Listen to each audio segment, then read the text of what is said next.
Good morning मित्रांनो आणि राधे राधे. सकाळ सकाळी लवकरावरून मी चाललेलो कॉलेजला. क्या बात कर रहे रे बाबा, क्या सॉरी ऑफिसला. तर मित्रांनो, आपलं आयुष्य बघा यांच्यापेक्षा तर चांगलं आहे. ह्या माणसांना नीट झोपायला पण मिळत नाही.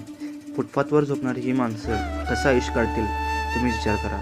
तर मी कोल्हापूरकर चाललेलो ऑफिसला. तर म्हटलं जरा दाखवावं आपलं लाईफ त्यांच्यापेक्षा तर कितीतरी पटीने चांगलं आहे. आपण एकदा असं विचार करतो की बाबा आमच्या आयुष्यात कायच नाही, आपण एवढं केलं सगळं व्यर्थ आहे. तर असं नसते बाबा. आपण जे करत असतो त्यामागं थोडा वेळ असतो, त्यामागं थोडा कष्ट असतं, ते करायचं. त्यानंतर फक्त आपल्याला संयम बाळगावा लागतो, कारण काही चांगल्या गोष्टी करायला खूप वेळ लागतो.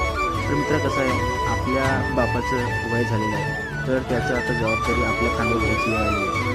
आणि घरचा एक मोठा मुलगा आणि घरची एक मोठी मुलगी म्हणून काहीतरी करून दाखवायचं असतं. तर या गोष्टी सगळ्या लक्षात ठेवून आपण कुठल्याही दुसऱ्या गोष्टीला किंवा दुसऱ्या गोष्टीमध्ये न अडकता, व्यसनाच्या आधी न जाता आपल्या बापाच्या कष्टाची जाणीव ठेवून त्याचं लक्षात घेऊन आपण एका कुठल्या तरी शहरात किंवा दुसऱ्या गावात आलेलो असतो.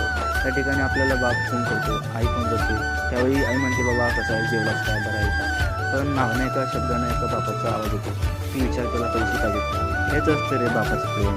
बाप कधी आपल्याला प्रेमान कधी बोलत नसतो, कधी आपल्याला रागावून सांगतो, कारण त्याला आयुष्यात तुम्हाला घडवायचं असतं, काहीतरी चांगलं बनवायचं असतं. तर आपण त्याला समजून घेऊन त्याच्या कष्टाची जाणीव ठेवून आपल्या आयुष्यात असं काहीतरी काम करावं की सगळे गाव म्हणावं हा कोणाचा मुलगा आहे. तर त्यामुळं आपण एवढं कष्ट केलं पाहिजे. आपल्या आयुष्यात आता जगात आपल्या आईबाबांना सोडून आपल्यावर एवढं कोणीच प्रेम करू शकत नाही. तर त्यांच्या कष्टाची जाणीव ठेवून आपण कष्ट केलं पाहिजे. तर मित्रांनो, आजचा व्हिडिओ कसा वाटला कमेंट करून सांगा. आता भेटूया नेक्स्ट व्हिडिओमध्ये. जय हिंद, जय महाराष्ट्र.